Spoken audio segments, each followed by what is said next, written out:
Olá, boa tarde a todos. Tudo bem com vocês? Vamos lá para mais uma correção da aula de hoje. Hoje a nossa aula teve um pouco de descontração. A gente propôs aí, então, que vocês enviassem foto dos animais que vocês têm em casa, que a gente chama de pets, né?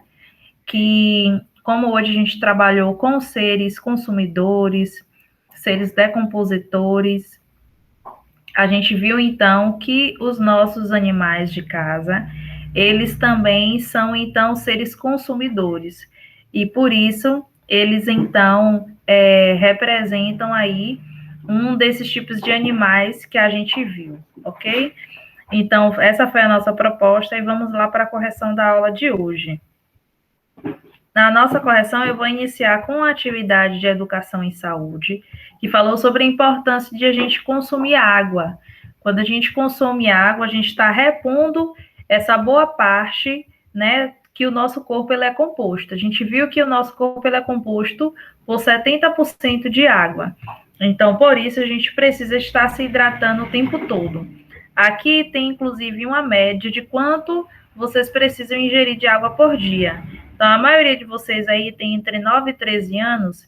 Então, por dia, vocês têm que beber, em média, aí, a 2,4 litros de água por dia, tá certo? Então, toda vez que tiverem oportunidade, consumam água. Se tiver uma garrafinha igual a Pro, por exemplo, tem então a garrafinha, porque isso facilita com que a gente lembre que a gente precisa ingerir água. Até porque isso vai evitar esse tipo de problemas aqui, ó, pressão alta, artrite, asma, colite, diabetes, colesterol, dentre outras doenças que favorece também a ausência de água, tá certo? Então, nosso corpo é composto de 70% de água. As duas outras perguntas são perguntas pessoais. Pergunta se vocês bebem, quantos copos vocês bebem por dia e qual é a quantidade que vocês têm que ingerir. Então, a PRO aqui tentou, como eu tenho mais de 18 anos, tem que beber aí 3,3 litros, tá? Mas aí a média realmente é de 4 litros para o caso do adulto, ok? Então é isso, bebam água, pois água é saúde, água é importante para a nossa vida. Aí vamos lá. Na atividade de ciências, como eu estava falando, a gente viu aí falando sobre os seres vivos e o processo, então, de alimentação desses seres vivos. Nós temos os seres produtores, que são aqueles que autoproduzem, então, o alimento necessário para a sua sobrevivência. A gente já viu nas aulas passadas que as plantas, elas fazem o processo, então, de fotossíntese e ela mesma se alimenta do processo que ela faz. Elas, então, produzem oxigênio, a gente precisa regar essa planta, mas elas mesmas se alimentam desse processo, então, que ela ingere, nesse caso, que é o oxigênio, que é o alimento das plantas. Então, elas mesmas são produtoras do seu próprio alimento. Já os animais seres vivos, né, outros seres vivos, eles precisam de outros animais para sobreviver. Nós, por exemplo, né, grande parte de nós somos carnívoros, ou seja, nós nos alimentamos de carne, nós nos alimentamos de outras espécies, sejam elas frutas, verduras, nos alimentamos, então, de animais bovinos, de animais suínos, que nesse caso são os porcos, nos alimentamos de galinha. Então, esses outros seres vivos, eles são necessários para a nossa sobrevivência. Aí, nesse caso, nós somos consumidores. Mas é só a gente, ser humano, que faz isso? Não. A gente tem vários animais aí, que inclusive vocês enviaram fotos, gato, cachorro, passarinho, outros animais aí que eles se alimentam de outras coisas também. Então, por exemplo, por mais que a gente compre a ração do animal, naquela ração ela está ali ingerindo algum tipo de ser vivo, seja ele frango, carne. Quando a gente vai comprar a ração, inclusive, por exemplo, tem um sabor, tem uma essência, porque foi colocada ali naquela ração aquela essência. No caso dos passarinhos, a mesma coisa também. Eles se alimentam, então, de sementes, então eles estão se alimentando de outro produto. Então, isso é um tipo de ser vivo que é consumidor, tá certo?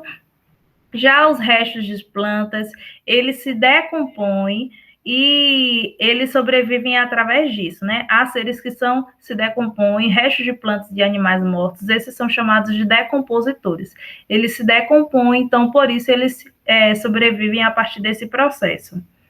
Aí aqui na segunda questão pergunta, quando o ser humano ele está cozinhando seu próprio alimento, ele pode ser classificado como ser produtor? Ele produz o próprio alimento? Ah, se ele produz, então ele é o produtor? Não, porque necessariamente ele vai plantar aquele alimento, tá? Ele está preparando, mas ele não produziu por si próprio, né? Ele retirou de algum lugar. Então, ao cozinhar, o ser humano ele está preparando seu alimento composto por seres vivos ou derivados dele. Então, quando a gente está utilizando o creme de leite para a gente fazer uma comida, o leite ele vem da onde? Ele vem da vaca. Então, a gente está utilizando o derivado de um ser vivo, tá certo? E assim por diante. A gente está sempre utilizando derivados de algum produto. Então, por isso, nós somos seres consumidores. A gente não produz, a gente não tira do nosso próprio corpo algo para a gente se alimentar. A gente tira, então, de algum lugar, ok? Os urubis se alimentam de animais mortos, eles, então, são decompositores? Não, os urubus, eles se alimentam de animais mortos, mas ainda assim eles são seres consumidores, eles estão retirando de algum lugar esse alimento, seja que ele está em decomposição ou não. Tá? Então, os urubus se alimentam de organismo morto, mas não transformam a matéria orgânica em substância mais simples que podem ser aproveitados pelos produtores. Portanto, ser humano, os urubus, eles são consumidores. A gente está retirando de algum lugar aquilo para a gente sobreviver. Ok? Vamos lá para a última questão de ciências. Em ciências, fala para a gente classificar, então, P como produtor, C para consumidor e D para decompositor. Então, a gente tem aqui, acredito que seja um porco-espinho, então é consumidor. A árvore, ela mesmo produz o oxigênio para si sobreviver, não é produtor. A gente tem um inseto aqui, então é consumidor. A gente tem aqui um cogumelo. O cogumelo, ele se decompõe e ele mesmo faz o processo de se autoalimentar. Então, é decompositor. E as plantas, elas são produtoras. Então, elas mesmas se alimentam do produto delas. Então, aqui tem os seres consumidores de vocês. Tem aqui o cachorrinho de João, tem o cachorro e a gata de Rai, tem, então, o passarinho do José, tem o cachorro do Lu, tem, então, aqui o cachorrinho da Ana Mela. Então, todos esses são seres consumidores, eles dependem de outro ser vivo para se alimentar, tá certo? Vamos lá para a atividade de português. Em português, a gente viu aí atividade sobre interpretação de texto. Nesse texto, o de título Por que as lagartixas perdem o rabo, vai contar, então, o porquê das lagartixas elas perdem o rabo.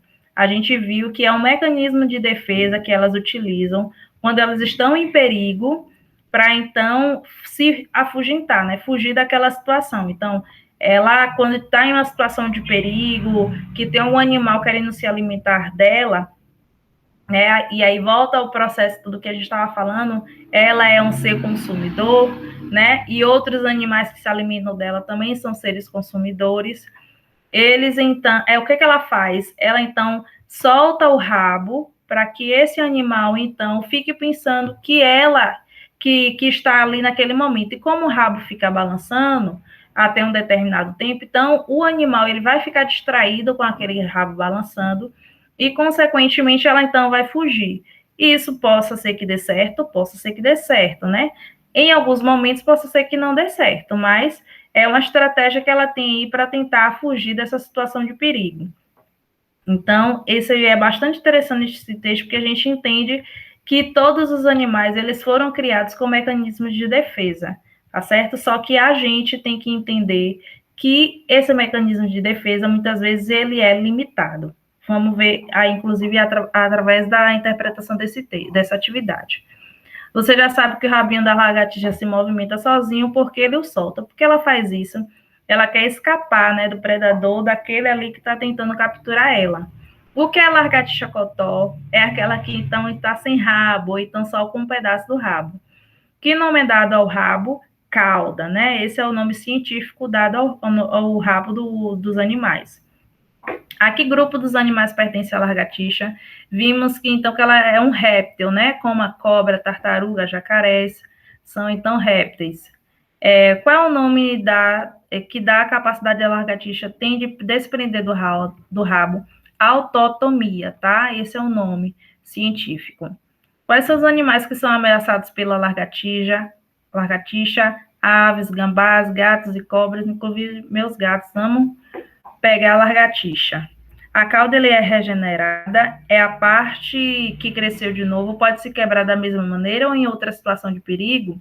Não, a cauda ela sofre mudanças, só pode se quebrar de novo em algum ponto de cauda verdadeiro que ainda não foi quebrado. Então tem aí, ela vai diminuindo, ela quebra uma parte, vai crescer uma outra parte, só que só vai poder quebrar em uma outra parte que ainda não se rompeu. Vamos lá.